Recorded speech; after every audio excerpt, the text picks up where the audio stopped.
Мен Ақбар Жармағанбетов. Сіздерді Алматыдағы ең үздік жаттығу залдарының желісіне шақырамын.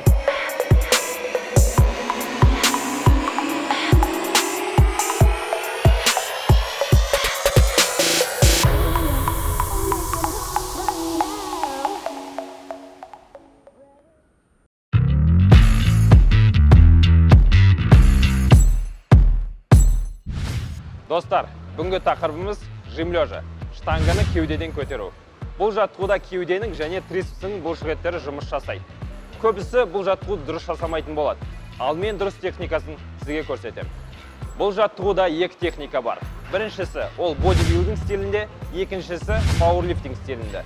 Айырмашылығы қандай? Бодибилдингтің мақсаты ол бұлшықеттің өзін өсіру, денемізге әдемі пропорция құрастыру. Ал пауэрлифтинг мақсаты ол күшті нығайту, максималды салмақты көтеру. Орындыққа жатамыз. Штанганы кең ұстап, белді сәл көтеріп, штанганы төмен қарай түсіреміз, демді аламыз. Көтерген кезде демді шығарамыз. Түсірген кезде демді аламыз. Көтерген кезде демді шығарамыз. Бұл жаттығуда ең басты мақсаты түсірген кезде тек қана кеуденің бұлшықеттерін сезу. Ол үшін аяқты жоғары қарай қойып қойсақ болады. Осылай тек қана кеуденің бұлшықеттерін сезіп жұмыс жасаймыз. Бұл бодибилдинг стилі.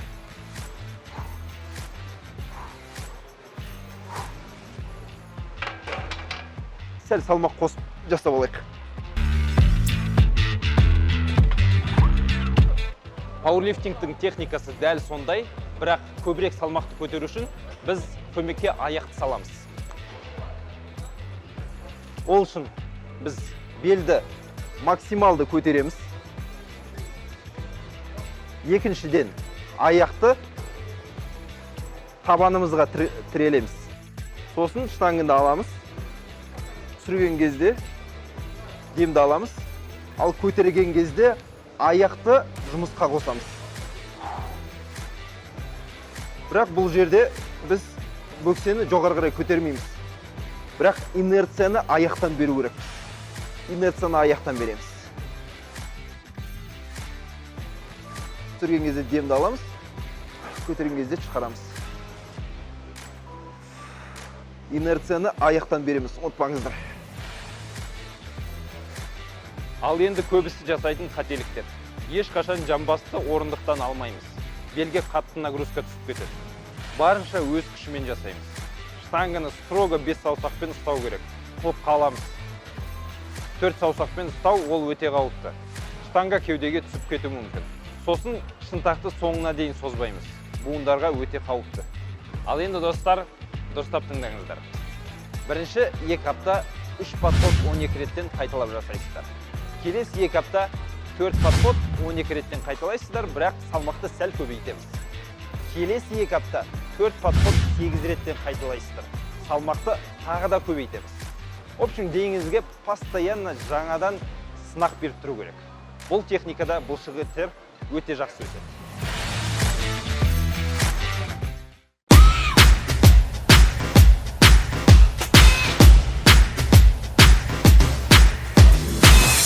Достар, сәлем. Бүгін бізде қонақта Джеки.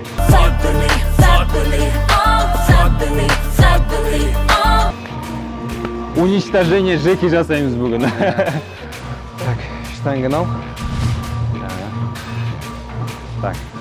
Енді, жоқ, алдына қарай түресің, ақа. Алдына қарай.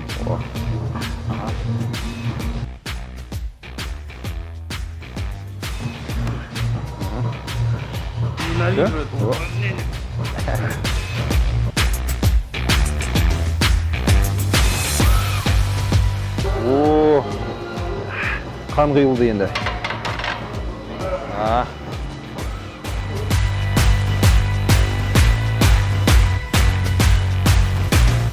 Что, какие добавки сейчас пьешь? БЦА и БЦА, да? БЦА или карнитин. БЦА восстанавливает мышцы, да, или карнитин помогает похудеть. Ұятсынып қалды именно видеоға түсіргенде қиналатын бір жаттығу беріп қойсын аты. Там тут выпендриваться нам не нужно. Нам главное чувствовать мышцы.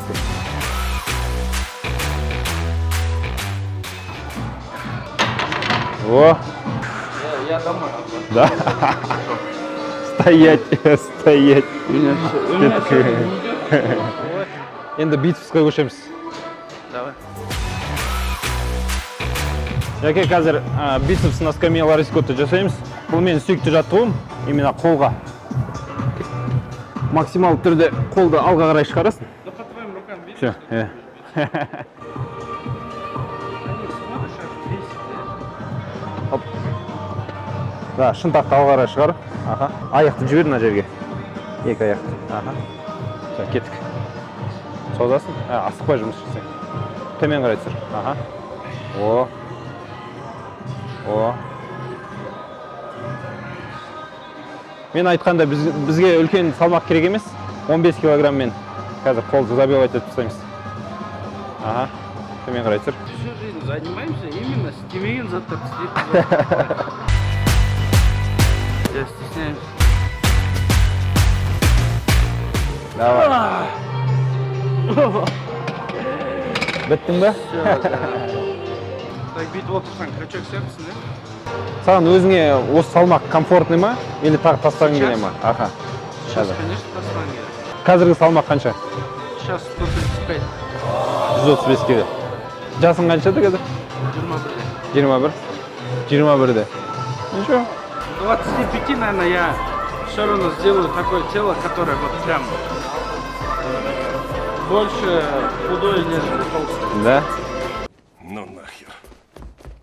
Наблюдаем тогда через 4 года после 25 трансформацию Жеки. Поехали. Ал енді келесі жаттығуға көшеміз, ол трицепс.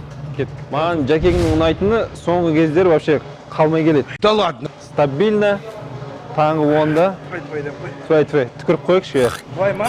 Иә, аха. Жақын ұста. Жанағындай, аха. О, аха. Все, мына жерге қарай түсіреміз, көтереміз. Отлично, считай про себя. Да. Хорошо. Прочувствовал? Да, Да? больно. Сегодня все новые упражнения для тебя. Да. Бұл жаттығудың аты французский жим. Трицепсті жақсы нығайтады. Оп, төмен түсір. Оп. Жақсы. Енді бесеу. Кеттік. Красавчик. Настроился, сделал. Прям Кайф. жжет. Да. Шынтақты бүйтіп жан-жаққа қаратамыз. Аха. Көтерген кезде жан-жаққа көтереміз. Иықпен. Давай.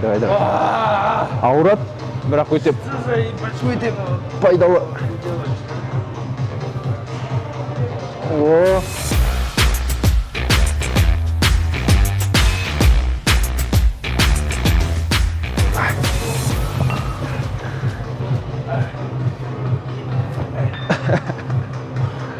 Ауыр ма? Да, не могу. Больно. Вот это. Ау, Мынау да иық па? былай жасайық онда. А мынау ше, мынау.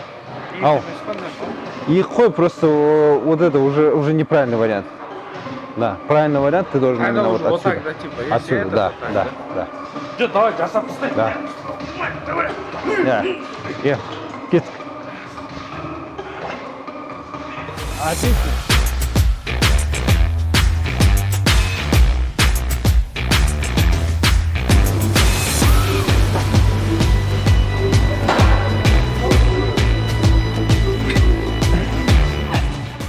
Вот, чувствуется то, что я проснулся уже.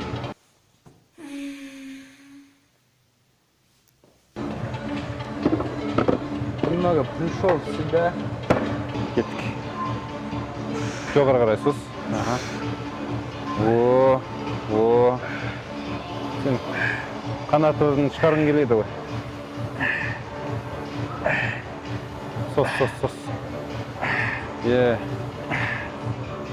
Это другой разговор.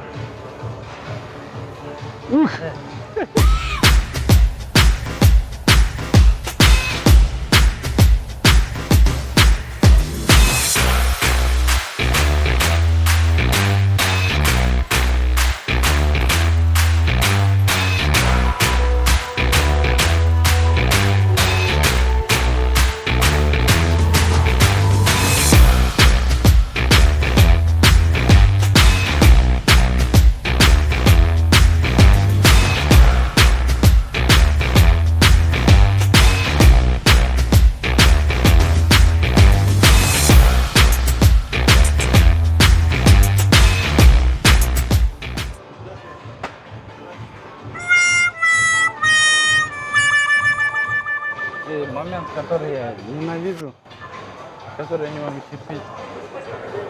Это пресс, да? Осылай қолыңды созып, аяғыңды түзу ұстауға тырыс, жарай ма? Көтерілген кезде. Екі жаққа жасайсың. Тоқтамай 20 рет. Сосын престі қысымдаста, жеңілдетпе. Давай, брат. Ты можешь, брат, ты можешь. Сила, мотивация.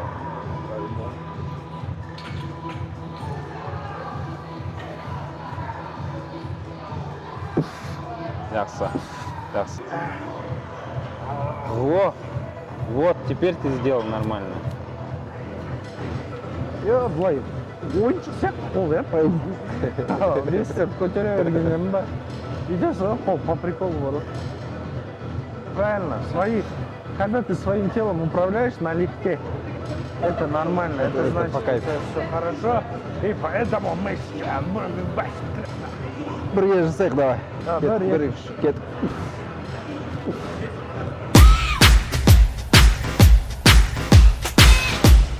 Где-то 18, 19, 20. Ал, Жакең, саған көп рахмет айтқым келеді. Көбісі күшті болды. Біздің көрермендерге кеңес. Өмірге көзқарас. Не надо напрягаться. Люди много думают о том, о чем не надо думать.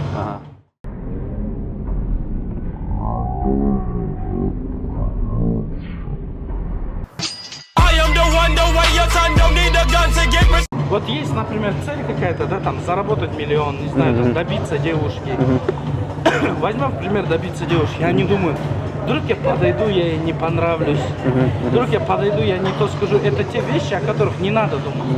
Не нужны. Думай о том, о чем надо. Я подойду, я вот так скажу, надо сделать, чтобы вот так было. Да. И вот о том, что надо, думайте и идите вот по этим вот, к этой цели, вот по этим шагам, именно по тем, которым нужно. Ты втираешь мне какую-то дичь. Не надо этих сомнений каких-то там. Лучше сделайте и пожалейте, чем не сделайте и потом сидите и думаете. Я сам вот этого пытаюсь сейчас придерживаться. Я много где говорю, нет.